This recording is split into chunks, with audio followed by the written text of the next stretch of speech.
સરિતા સોસાયટીના નાકે આવેલા ભાવના કોમ્પ્લેક્સમાં આવેલ મોબાઈલની દુકાનને તસ્કરોએ નિશાન બનાવી ચોરીને અંજામ આપ્યો. સરિતા સોસાયટીના નાકે આવેલ ભાવના કોમ્પ્લેક્સમાં 20 દિવસ બાદ ફરી એક દુકાનને તસ્કરોએ નિશાન બનાવી છે.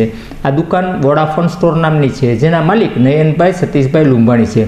દુકાનના શટરના તાળા તોડી તસ્કરોએ દુકાનમાં પ્રવેશ કર્યો હતો અને અંદાજિત ₹2500 રોકડાની ચોરી થઈ હોવાનું નયનભાઈએ મીડિયાને જણાવ્યું હતું. તેની સાથોસાથ આ ચોરીના અનુસંધાને નયનભાઈ પોલીસ સ્ટેશન ખાતે ફરિયાદ કરવા માટે પહોંચ્યા હતા.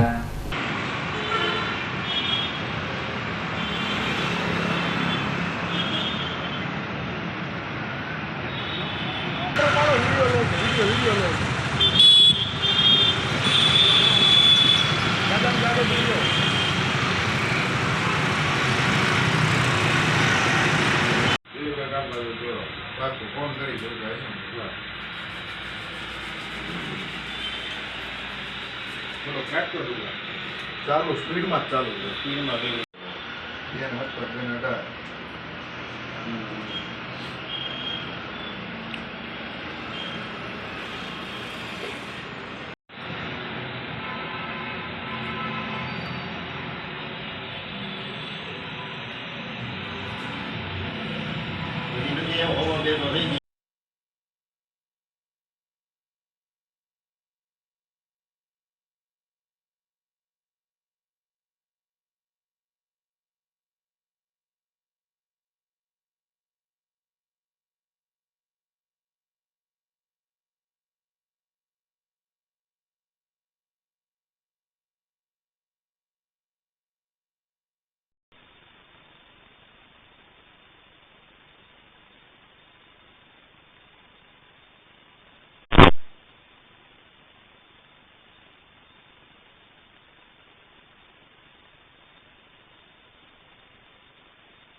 આપનું નામ પહેલા.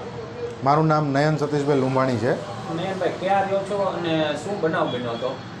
હું ભાવનગરના એક સિત્સર ગામે રહું છું. મારે ઓફિસમાં સવારે 6:30 વાગે તાળા તૂટેલા છે. ચોરીનો બનાવ થયેલો છે. ઓફિસ કઈ જગ્યાએ આગળ? આરટીઓ સર્કલથી થોડા આગળ સરિતાના નાકે ભાવના કોમ્પ્લેક્સમાં મારો સ્ટોર ઓફિસ આવેલી છે. શેની ઓફિસ છે? મારો વોડાફોનનો સ્ટોર છે. શું બનાવ બન્યો હતો? સવારે વહેલી સવારે 6:30 વાગ્યા આસપાસ ઓફિસે ચોરીનો બનાવ બનેલો છે. ઓફિસમાંથી કેશ ગલ્લામાંથી ગયેલા છે ₹2200 સમથિંગ, અને બાકી બધું શોધખોળ કરેલ, પણ રોકડ રકમ બાકી કાંઈ મળેલ નહીં. આ કોમ્પ્લેક્સમાં અગાઉ 15 દિવસ પહેલા પણ 3 દુકાનોના તાળા તૂટ્યા હતા. શું વિગત છે બધી? આની પહેલાં પણ 15-20 દિવસ પહેલાં હજી બાજુમાં રેશનની શોપમાં પણ તાળા તૂટ્યા હતા.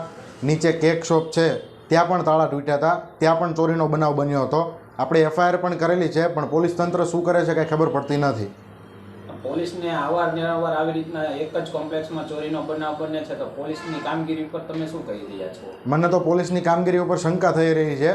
એનું રીઝન છે કે 20 દિવસની અંદર જો બીજી વખત બનાવ બનતો હોય તો એ વિચારવા પાત્ર છે.